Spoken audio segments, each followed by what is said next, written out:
Let's have a look at what's making the front pages here in France. And for that, we're joined this morning by Catherine Viette. Morning to you, Catherine. No surprise, we just heard about it in business. All the French papers now are talking about this push to reform France's labour code. That's right, indeed. It's proving very controversial here in France. They've had an online petition. It's already garnered over 1 million signatures against any reforms. In the French press, it's being referred to as the El Khomri law, and that's after the labor minister.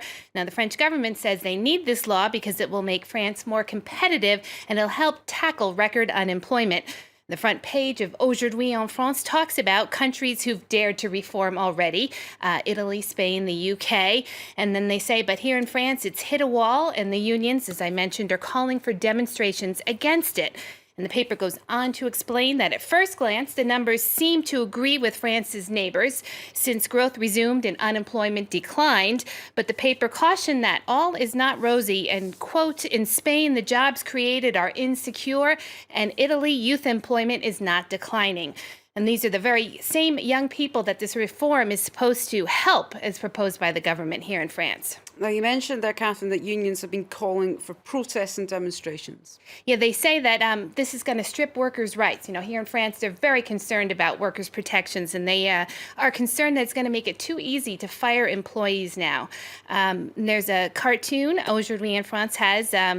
It's Prime Minister Manuel Valls, you can see here, and he's saying that this reform is very important. It's the last chance to reverse the unemployment curve. And Emmanuel Macron, he's the economy minister. He says, do you really want to present this to the president?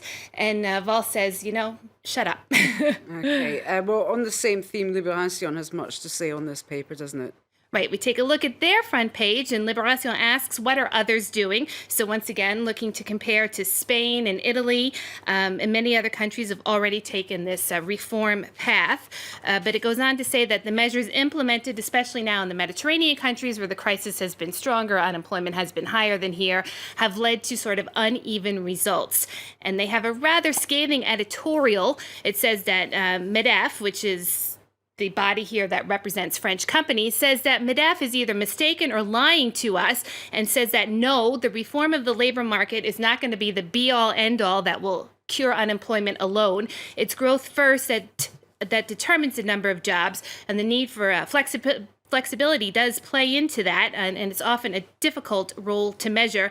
Nonetheless, Liberace concedes a more flexible labor market usually favors falling unemployment. Let's move on to something else now. The French papers are also talking about the migration crisis and the deal that the EU has seemingly struck with Turkey. Yes, indeed. Le Figaro's front page says Europe tries to close the Balkans route. And according to the paper, Turkey has decided to up the ante during these negotiations, asking for an additional 3 billion euros and the end of visas for its citizens in exchange for helping the EU here. And it's giving the EU a 10-day deadline to finalize a deal. Liberace is painting a fairly grim picture of the negotiations, aren't they? That's right. Liberace really sort of takes a look and says that, wow, the gates of Europe have closed.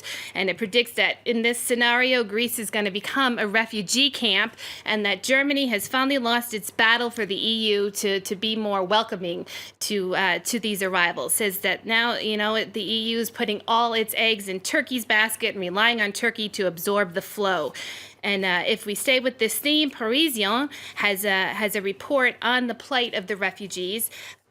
Says they're caught in the middle. Many are stranded at crossing points, and they talk to one Syrian refugee who's traveling with her children, not her husband, and she asks, do they want us to die? And if so, then it would have been better for us to stay in Syria and die altogether. Okay. Very grim picture indeed, and certainly a topic we will be exploring throughout the morning here on Live from Paris. But it's also today is International Women's Day, and it's being marked in a fairly novel way. How's this being reported this morning? That's right. The Parisien has this sort of interesting initiative. Now, it's a serious initiative as well, in that it's to raise awareness about violence against women. But how they're going about it is they're asking men to wear lipstick, have their picture taken in the lipstick, and post it online. So the photo here is a member of the Socialist Party, an MP. He did this last year, so you sort of see him, and they've focused on it with the red lips for the red lipstick. Photoshopped? Right. And this year Parisien has set up a photo booth to make it simpler for any and all men who feel eager to try lipstick. Gosh, well, let's see if Stuart, if you're watching, we'll see if you want to have a go for the next star. This is Le Parisien's way of celebrating International Women's Day. I'm sure we'll be hearing of lots of other innovative measures to celebrate Women's Day coming up in the press and, of course, throughout the day here on France 24. For now, though, Catherine Viette with the French Press Review. Thank you. More from Catherine, of course.